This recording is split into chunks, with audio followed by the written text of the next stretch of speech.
enlightened together. So I'm going to do a couple more reads today. As always, I try to get them in when I can, if I can. So it's never a consecutive or daily type of a thing, unfortunately. But it is what it is, and I'm just making do with what I can and cannot do. So with that being said, let's just go ahead and get right into it, okay? Because I got 3 of these to do, and I have to say that the energy is still very, very consistent from the last couple of weeks, and we're seeing very much the same.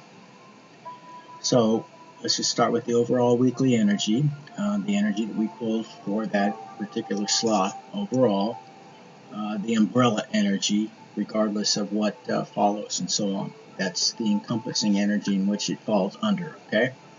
Just so you know. So that energy is basically that of Sowilo. Ordinarily, Sowilo is like the Sun card in the tarot. It's the most powerful, brightest card in the deck kind of a thing.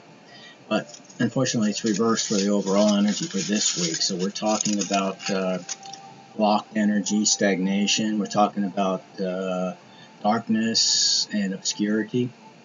We're talking about somebody who's self-centered, has false goals, gives and receives bad counsel, and they themselves are gullible. Somebody who's destructive, seeking retribution.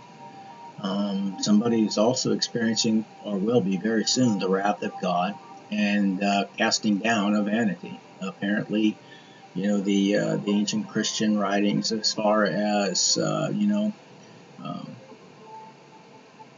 pride cometh before a fall. I had to think about it for a second. It's been a long time. I've been looking at so many other comparative religions. I've forgotten so much of what I had ingrained in here for quite a while. So, and we're seeing that. Somebody's got a big ego, basically. This is who I'm addressing here. Now, the past energy is that of Degas. And Degas also is in the reverse in this case.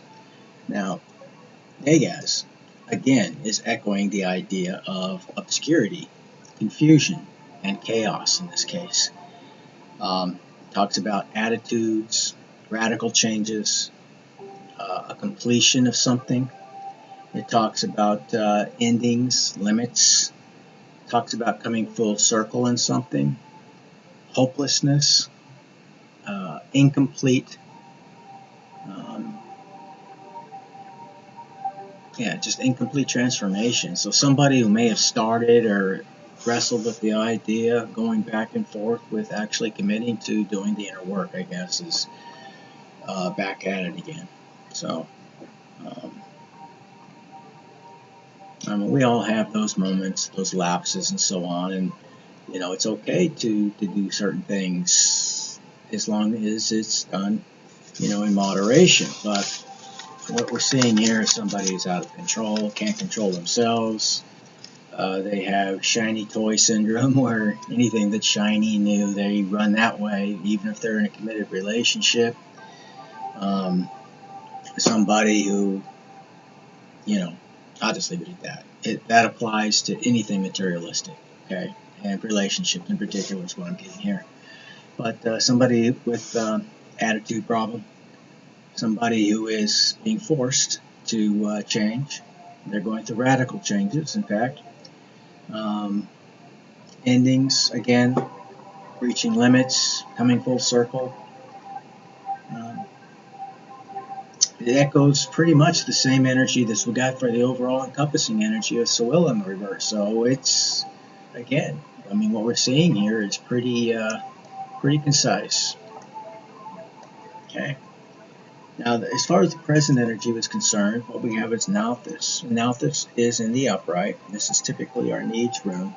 Nauthiz teaches us that struggle sharpens what comfort often dulls. Okay, it's like metal sharpens metal, kind of a thing. You can't get what you want; you get what you need in this energy. Okay, that's what it's promising. It's the grind that forges strength. It's one's needs, physical, mental, spiritual. It represents situations where one must confront and address essential needs or constraints, for the person, for your family, so on and so forth. It's not promising you any more than what is necessary or what you may in fact need. And again, you still have your part to play in all of that. So we're going to see more of that as we continue. Now, as far as our obstacles and challenges are concerned, we have that of Us. And Us too is in the reverse. So this reading is really, um, you know, it's pretty negative in a lot of ways. But Urus reversed is physical weakness. Okay, it's lacking vitality and strength. It's lacking stamina or resilience. It's someone unable to adapt. It's ill health and sickness. It's somebody who's obsessed and lustful. Somebody who is dominated by others. It's ignorance and inconsistency. Again, echoes exactly what we said at the very beginning with Sowelo in the reverse. It's brutality and violence as well. And I hope that nobody out there, cross-watcher, karmic, or especially those who are in the collective in general, is experiencing that type of reality. But based on what I'm seeing here, it definitely is tied to those who are in the low vibration that we've been discussing for many months now. Now our help and advice is that of Ehwaz. And Ehwaz is in the upright in this case. Okay. Now Ehwaz upright is the rune of movement that works. Okay, not sudden changes, not chaos or force. It's progress created through coordination, trust, loyalty, and cooperation, basically. I always use the analogy of the horse and the carriage, or the horse and the rider, whatever the case may be. As long as they're working together and in unison, they know what their role is, and so on and so forth. Things get done smoothly. They get from point A to point B very quickly and efficiently. Otherwise, it's a rough ride. Okay, that's what it's getting at, and that's your help and advice. So it's telling you maybe you've been trying it alone all this time, and the things you have done, decisions you have made, things you have chosen either to partake in and perhaps even not partake in, you've made a lot of bad decisions. That's really what it's getting at, and you tried going at it alone. So it's suggesting that maybe there's some light at the end of the tunnel if you can work together, coordinate together with somebody. Or maybe that is the secret to overcoming whatever this particular situation is in your life. Now, the future outcome is that of Berkano. Berkano is in the upright, so that's positive. It's usually associated with the birch goddess, or the birch tree goddess, or Birchta is one of the many names that she's given.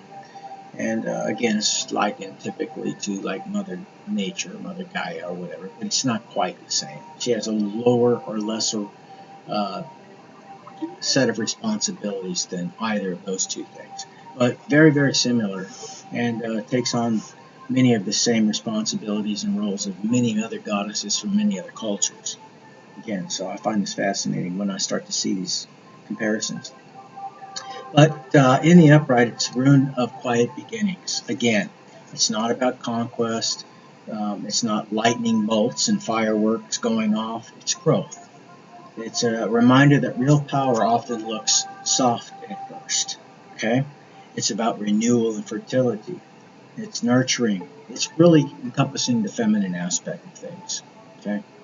So perhaps there's somebody out there who is unbalanced and very much in their masculine energy, and it's telling them basically not only to cooperate, or maybe to cooperate with somebody of the opposite sex, somebody who's more in their feminine nature, or they should go within and adopt or adapt, bring out more of those feminine qualities that are essential, and whatever the situation that you find yourself within. Okay, so a short reading, but it's for me, I just like to get right to the point, cut to the chase, and I just tell you exactly what the energy reads. I try to give it in a more concise way, and then I'll give you what other words may encompass that energy, and you can kind of fill in the gaps for yourself because this is collective, so it's going to be different things for different people, and that's one of the miraculous things about divination in a general sense. Even though you use these same words across the board, it can carry a completely different meaning for one person versus another person. Okay? But don't force something to fit in your particular situation. It either resonates with you or it doesn't. If it doesn't feel right or something feels off with one or some of the things that I have said here, then don't make it fit. It's not meant for you. Remember, general. But if you are here standing, or sitting, I should say, but if you're here watching the damn reading, that means there's something in you for you, is, I guess, what I'm trying to get at. I stumble over myself at times, but I've been going through a lot. It's been pretty hectic, so. And I hope everybody out there is having a great week so far, and getting ready for your weekend. Um, so, anyway, God bless, stay victorious, and I'll see you in Valhalla.